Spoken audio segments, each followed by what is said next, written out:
Hi, எல்லாம் எப்படி இருக்கீங்க? Welcome back to my channel. இன்றைக்கி பார்த்தீங்கன்னா கோயம்புத்தூரில் இருக்கிற ப்ரூக் ஃபீல்ட்ஸ் மாலுக்கு தான் நாங்கள் போயிருந்தோம். ஆக்சுவலி வேறு ஒரு வேலையாக போயிருந்தோம்.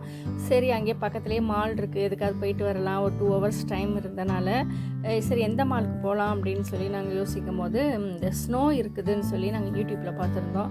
பாப்பாவும் சரிம்மா நம்ம ஸ்னோ இருக்கிற மாலுக்கே போகலான்னா, ஸோ அதனால தான் நாங்கள் வந்து ப்ரூக் ஃபீல்ட்ஸ் மாலை வந்து சூஸ் பண்ணோம். அங்கே ஃபுல்லாலாம் நாங்கள் வந்து மாலை சுற்றி பார்க்கலைங்க. ஏன்னா நாங்கள் போனதே வந்து அந்த ஸ்னோவுக்கு மட்டும்தான். அதனால சும்மா ஒரு 10 நிமிஷம் இருந்து இந்த மால் எப்படி இருக்குது அப்படின்னு மட்டும் நின்று நாங்கள் வேடிக்கை பார்த்துக்கிட்டு இருந்தோம். நல்லா தான் இருக்குது, ஆனால் எங்களால் தான் ஃபுல்லாக சுற்றி பார்க்க முடியலை. மேலே லாஸ்ட்டில் வந்து அந்த ஸ்னோ வச்சுருந்தாங்க. நீங்கள் கோயம்புத்தூரில் இருக்கீங்க, ப்ரூக் ஃபீல்ட்ஸ் போயிருக்கீங்கன்னா மறக்காமல் வந்து கமெண்ட் பண்ணுங்கள். தம்பி வந்து படம் பார்க்கலாம் அப்படின்னு சொல்லியிருந்தாரு. ஆனால் வந்து நமக்கு இந்த ஸ்னோ போயிட்டு வரவே டைம் கரெக்டாக ஆயிடுச்சு. ஒரு 2 hours தான் நாங்கள் அங்கே ஸ்பெண்ட் பண்ணோம். உடனே நாங்கள் கிளம்பிட்டோம். அங்கே டிக்கெட்லாம் வாங்கிட்டு உள்ளே போனோம் அப்படின்னா இந்த மாதிரி ஜெர்கின் கொடுக்குறாங்க, க்ளவுஸு, ஷூ எல்லாமே வந்து நமக்கு கொடுக்குறாங்க. இந்த ஜெர்கின் தாங்க கொஞ்சம் வெயிட்டாக இருக்கிற மாதிரி இருந்தது, நடக்கிறதுக்கு கொஞ்சம் சிரமமாக இருந்தது. எல்லோரும் நின்று ஒரு செல்ஃபி எடுத்துக்கிட்டோம். நாங்கள் பார்க்கும்போது நல்லா இருந்தது. இந்த இமயமலையெல்லாம் மலை ஏறுவாங்க பார்த்திங்களா, அந்த மாதிரியான ஒரு எஃபெக்டில் இருந்தது எங்களுக்கு. சரின்னு உள்ளே போனால் நிஜமாக சொல்கிறேங்க, சரியான சில்லு, நல்ல சில்லுன்னு இருந்தது. ஜெர்கின் போட்டது கண்டிப்பாக ஒர்த்து தான். நான் நினச்சேன் சரி மைல்டாக தான் இருக்கும்னு, பட் நல்ல சில்லு. அவங்களே மைக்கில் அனௌன்ஸ் பண்ணுறாங்க உள்ளே எப்படி நடந்துக்கணும், எப்படி இருக்கணும். -10 degree இருக்குது உள்ளே, அதனால் பார்த்து நடந்துக்கோங்கன்னு சொல்லிட்டு நல்லா மைக்கில் அனௌன்ஸ் பண்ணிக்கிட்டே தான் இருக்காங்க. நல்லா பெரிய பெரிய ஏசிலாம் போட்டு நல்லா ஓட விட்டு சில்லுன்னு இருந்ததுங்க. அந்த கீழே அப்படியே அந்த ஐஸ் மண் மாதிரி இருக்காது, அப்படியே வெறும் கையாலெல்லாம் வந்து அதை தொட முடியாதுங்க. நான் ஒன்ஸ் எப்படி இருக்குன்னு சொல்லி தொட்டு பார்த்தேன். அந்த ஈரமே வித்தியாசமாக இருக்குது. நம்ம ஆர்டினரி தண்ணி தொட்டோம்னா எப்படி இருக்குமோ அந்த மாதிரி இல்லை. அது துடைக்கிறதுக்கே நமக்கு வந்து ரொம்ப நேரம் ஆன மாதிரி இருந்தது அந்த தண்ணி.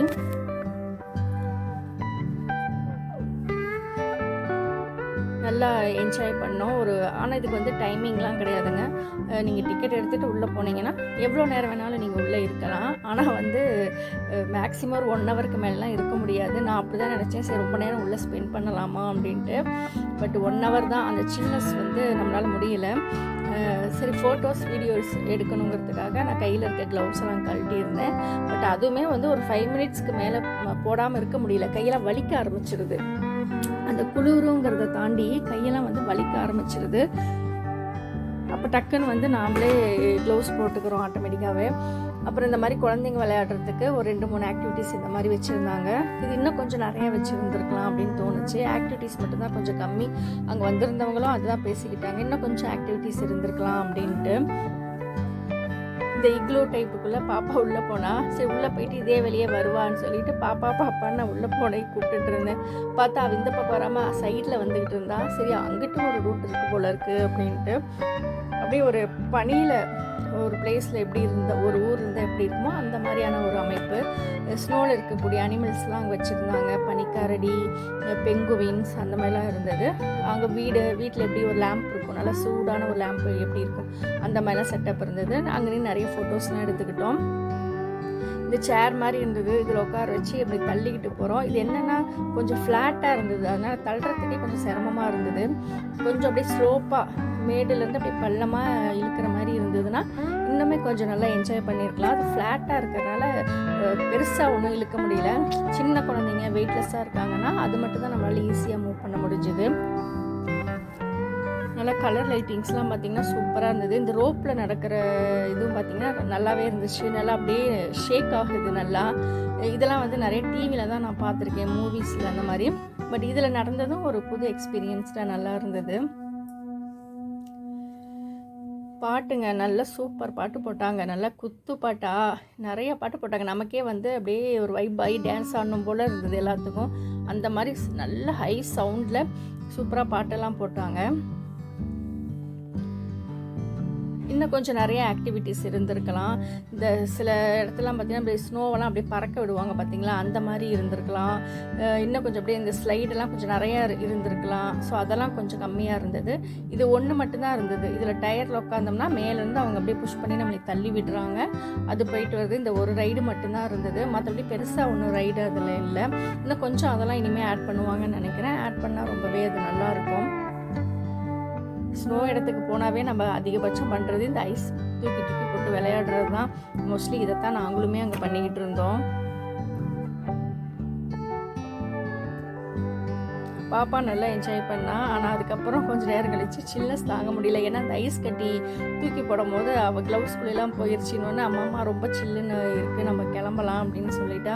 சரி கொடுத்த காசுக்கு அட்லீஸ்ட் கொஞ்சம் நேரமாவது இருக்கலாமேன்னு சொல்லிட்டு அப்படி இப்படின்னு தாஜா பண்ணி ஒரு கொஞ்சம் நேரம் இருந்துட்டு நாங்களும் கிளம்பிட்டோம். இங்கே வந்து இந்த ஸ்னோ பொம்மை வச்சுருந்தாங்க. ஸோ இதுக்கிட்ட நின்று ஒரு ஃபோட்டோ எடுக்கலாமேன்னு சொல்லிட்டு நான் கிட்டக்க போனால் லைட்டாக ஸ்லிப்பாக ஆரம்பிச்சிருச்சு. ஏன்னா அந்த ஸ்னோமேன் செஞ்சு வச்சுருக்கிற அந்த கீழே பார்த்தீங்கன்னா லைட்டாக அப்படியே ஸ்லோப்பாக இருந்தது. அந்த ஐஸை செஞ்சு வச்சுருந்துருக்காங்க. அதில் கால் வைக்கவும் லைட்டாக வலுக்கிற மாதிரி ஆயிடுச்சு. அப்புறம் மறுபடியும் இதே மாதிரி ஐஸை தூக்கி போட்டு விளையாண்டுக்கிட்டு நான் வந்து கொஞ்சம் உட்காந்தா நல்லா இருக்குமேன்னு தோணுச்சு. அப்போ இந்த திட்டு மாதிரி ஒன்று கொடுத்துருந்தாங்க. சரி அங்கே உட்காந்துக்கிட்டு நான் வீடியோ எடுத்துகிட்டு இருந்தேன். பசங்க 2 பேரும் விளையாண்டுக்கிட்டு இருந்தாங்க. நீங்கள் யாரெல்லாம் இந்த மாதிரி ஸ்னோ இருக்கிற இடத்துக்கு போயிருக்கீங்கன்னு சொல்லுங்கள்.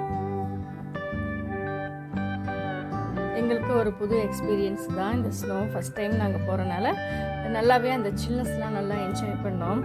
ஆனால் நிஜமாலுமே இந்த ஜெர்கின் வந்து அவ்வளோ யூஸ்ஃபுல்லாக இருந்ததுங்க. நல்ல குளிர் தாங்குச்சு.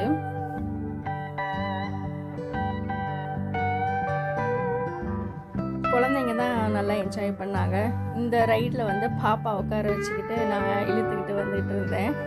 அதுக்கப்புறம் பாப்பா சொன்னால், அம்மா நீங்கள் உட்காருங்க நான் இழுக்கிறேன்னு சொன்னால், இதெல்லாம் வந்து நடக்கிற காரியம் இல்லை, அப்படிலாம் இழுக்க முடியாது உன்னால. இல்லை நீங்கள் உட்காருங்க நான் இழுத்தே ஆகணும்னா சரி நான் அவளுக்காக உட்காந்தேன். ஐயோ சுற்றி இருக்கவங்க பார்த்தாங்கன்னா என்னடா இவ்வளோ பெரிய ஒரு உருவத்தை இந்த குழந்தை தள்ளுதே அப்படின்னு நினச்சிப்பாங்களேன்னு நினச்சேன்.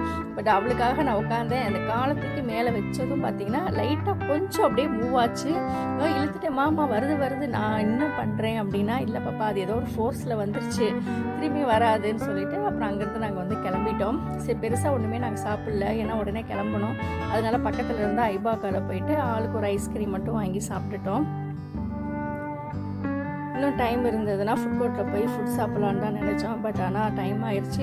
லைட்டாக மழை தூரவும் ஆரம்பிச்சிருச்சு. சரி கிளம்பலான்னு சொல்லிட்டு நாங்களும் புரூக் ஃபீல்ஸ் மாலை விட்டு கிளம்பிட்டோம். சரி நீங்களாம் எத்தனை பேர் புரூக் ஃபீல்ஸ் போயிருக்கீங்க சொல்லி மறக்காமல் கமெண்ட் பண்ணுங்கள். தேங்க்யூ.